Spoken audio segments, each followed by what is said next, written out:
Philippe Melo a répondu assez sèchement à un pic envoyé de la part de Kylian Mbappé. On voit tout ça dans cette vidéo. Salut à tous les gars, c'est Azial. Aujourd'hui, on se retrouve pour une nouvelle vidéo où on va parler un petit peu de l'actu PSG, surtout Mbappé, mais il y aura aussi un petit peu du PSG. On va voir un petit peu ce qui s'est passé. Et oui, Philippe Melo qui a un petit peu craqué, on va le dire honnêtement, qui a un peu craqué. Une sacrée déclaration envers Kylian Mbappé, une réponse assez sèche, assez voilà froide, limite à deux doigts de l'insulte ou de la menace. On va voir tout ça parce que malgré tout, cette réponse assez sèche de la part de Philippe Melo révèle une vraie question et un vrai débat, enfin ça soulève un vrai débat par rapport à une déclat d'Mbappé qui datait d'un petit moment sur le niveau du foot en Amérique du Sud. Bref, il y a pas mal de choses intéressantes à voir dans cette vidéo. Bien évidemment, comme d'habitude, n'hésitez pas à la liker, à commenter, à partager, à vous abonner, ça fait toujours plaisir et ça aide énormément pour le développement de la chaîne. Allez, on peut passer directement au vif du sujet de la vidéo parce que vous allez voir, il y a quand même pas mal de choses à dire. Donc Philippe Melo, joueur de 40 ans, de Fluminense, insulte Kylian Mbappé concernant sa déclaration sur le bas niveau du football sud-américain. Lorsqu'il avait énoncé que le football n'est pas aussi avancé qu'en Europe, Kylian Mbappé, du coup ça c'est la réponse de Philippe Melo, Kylian Mbappé est un imbécile, il a marqué 3 buts en finale, mais l'Argentine est devenue championne et Messi est le meilleur joueur du monde. Il a encore beaucoup à apprendre, il ne peut pas parler du football sud-américain, c'est un grand joueur qui gagnera 3 ou 4 ballons d'or, donc déjà ça c'est logique, mais il doit se taire, ils viennent d'Europe pour chercher des joueurs ici, pas en France. Heureusement que je n'ai pas eu la chance de jouer contre lui, mais je ne sais pas si c'est une chance pour moi ou pour lui. Bon, petite menace sur la fin, l'air de dire t'as de la chance, t'as pas joué contre moi, sinon j'allais t'arracher la cheville. Mais en même temps, il a dit c'est un gros joueur qui gagnera sûrement 3 ou 4 ballons d'or. Donc voilà, il a été un peu élogieux avant de te mettre un tacle les deux pieds décollés. Bon, globalement, je vais pas revenir sur la déclat de Philippe Melo en détail, c'est surtout plutôt le propos. Parler un petit peu du football sud-américain, parce que c'est vrai, on se rappelle, Kylian Mbappé avait eu une déclaration, je pense, un petit peu comment dire, c'est même pas pour prendre sa défense, mais je pense que la déclaration a été soit mal interprétée, soit de sa part mal dit. Ça a été mal dit, il s'est mal exprimé, je pense, sur le coup, parce que dans le fond, je suis en accord, pas avec ce qu'il a dit concrètement, mais je suis en accord un petit peu avec son idée. C'est-à-dire que le football sud-américain, en gros, c'était écrit jusqu'ici, il avait expliqué que le football sud-américain était moins avancé qu'en Europe. D'une manière, là, tu peux te dire, à froid comme ça, si tu prends la déclat comme ça, tu peux te dire, mais qu'est-ce qu'il raconte? Le football sud-américain, historiquement, ça a toujours été très développé, même voire à plein de périodes de l'histoire, bien plus qu'en Europe. Il y a encore, très récemment, l'Argentine a été championne du monde, même si la déclat d'Mbappé datait d'avant la Coupe du Monde, si je m'en rappelle bien. Si je m'en rappelle bien, mais j'ai un doute maintenant, mais il me semble que ça datait d'avant la Coupe du Monde, donc il ne pouvait pas savoir que l'Argentine allait gagner. Bref, voilà, il n'y a pas non plus si longtemps que ça, bon, le Brésil en 2002, etc. etc. Maintenant, la déclat d'Mbappé, moi je la prends un peu plus comme malgré tout. Je dis pas que ça va être très dur à s'expliquer parce que des fois certains, dès qu'on dit quelque chose mais qu'on essaye de mettre de la nuance, vous ne comprenez pas et vous allez tête baissée et que voilà. Je ne dis pas que le football sud-américain est nul, je ne dis pas que, mais soyons honnêtes et surtout je vais parler vis-à-vis des clubs. Bien évidemment que le football européen de club est bien plus avancé et développé que le football sud-américain de club. Ça, je pense, offenser personne, enfin j'espère. J'essaye de mettre de la nuance, je dis pas que le football sud-américain c'est nul, bien au contraire. Voilà, parce que il y a énormément de joueurs qui sortent, Brésil, Argentine, Uruguay, tout ça. Il y a énormément de joueurs qui sortent de ces championnats pour après s'exporter en Europe, et il y en a énormément qui réussissent. Donc ça veut dire que il y a un bon pool, qu'il y a des joueurs de qualité sur ça, rien à dire. Hein. Léo Messi, le meilleur joueur de l'histoire du foot, vient de l'Amérique du Sud, de l'Argentine, Rosario et tout, on connaît l'histoire.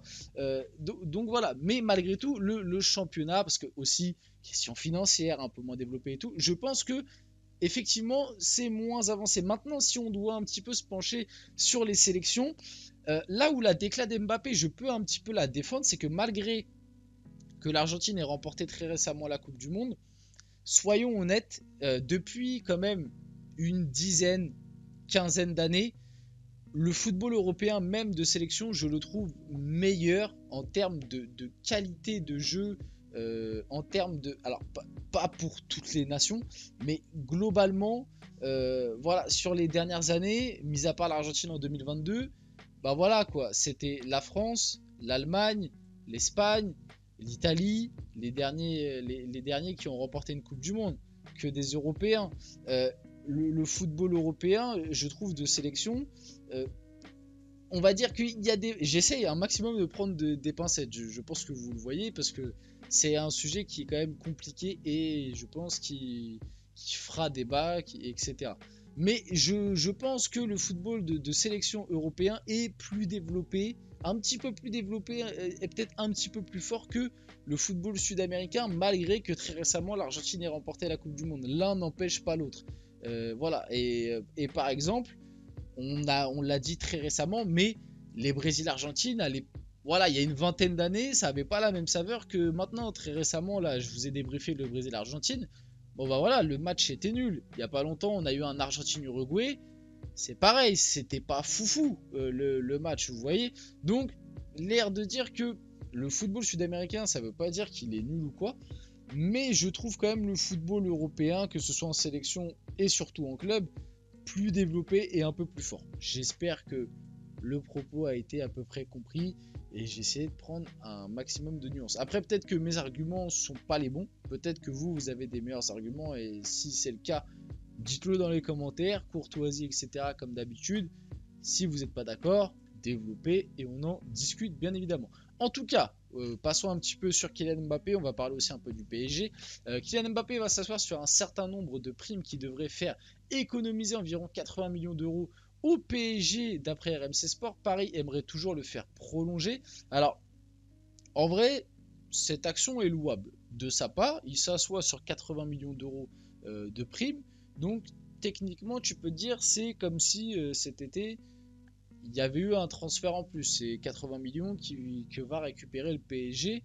Et je pense que c'est pour ça que... Enfin oui, c'est même sûr que c'est pour ça qu'il a réintégré le groupe du PSG, etc. Maintenant, moi, où cette histoire de prime, je suis un peu déçu.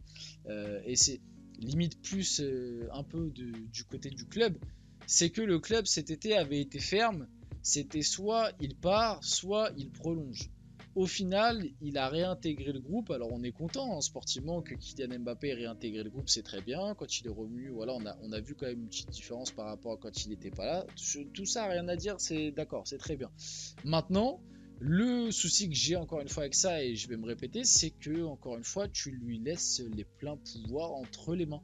C'est-à-dire que là, Mbappé, il est encore en position de force. Toi, de ton côté, tu vas encore essayer envers et contre tout de le prolonger. Ça se trouve, tu vas vouloir le prolonger et en le prolongeant, tu vas lui reproposer des primes qui vont au-delà de ce qui vont bien au-delà des primes sur lesquelles il vient de s'asseoir. Ça se trouve que tu vas lui reproposer un salaire qui va encore augmenter, etc.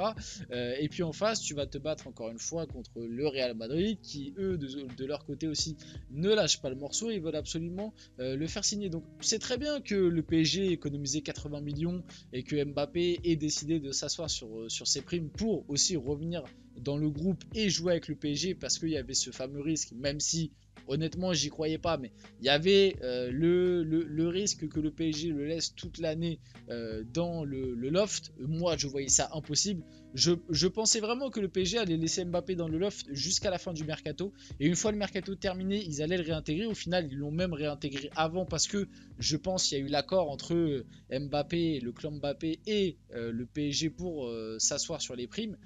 Mais voilà, malgré tout, je trouve que la situation, encore une fois, n'a pas du tout été bien gérée et que, encore une fois, Mbappé est en position de force et je pense que c'est pas une bonne chose pour le club, malheureusement. Kylian Mbappé s'est mis d'accord avec le PSG pour qu'une partie de ces sommes dues qui correspondent à différentes primes ne lui soient pas versées pour le moment. Cela représenterait environ 80 millions. Et en plus, c'est bien ne soit pas versé pour le moment. Ça se trouve, il va nous les réclamer d'ici un an ou je ne sais pas. Imaginons il prolonge, ça se trouve, il va nous les réclamer. Donc au final, je ne sais pas si c'est vraiment gagnant-gagnant entre guillemets. On passe à Leipzig qui souhaite conserver Xavi Simons. Le PSG s'opposerait à un transfert définitif mais serait ouvert à un nouveau prêt d'une saison. Bon, alors ça, c'est un truc qui commence gentiment, mais petit à petit, à m'agacer. Plus je vois des infos sur ça, plus ça commence à m'agacer. Parce qu'en fait, vas-y, on ouvre une petite parenthèse vite fait. Xavi Simons, j'ai de plus en plus l'impression, au début, je pensais vraiment que il avait pour projet, pour idée de continuer de se développer pour revenir en force au PSG. Et en fait, plus le temps passe, plus je vois certaines infos passer, et plus je me dis qu'en fait, il nous a juste pris pour des cons. Non, mais là, soyons honnêtes, en fait, Xavi Simons, il nous a juste pris pour sa porte de sortie.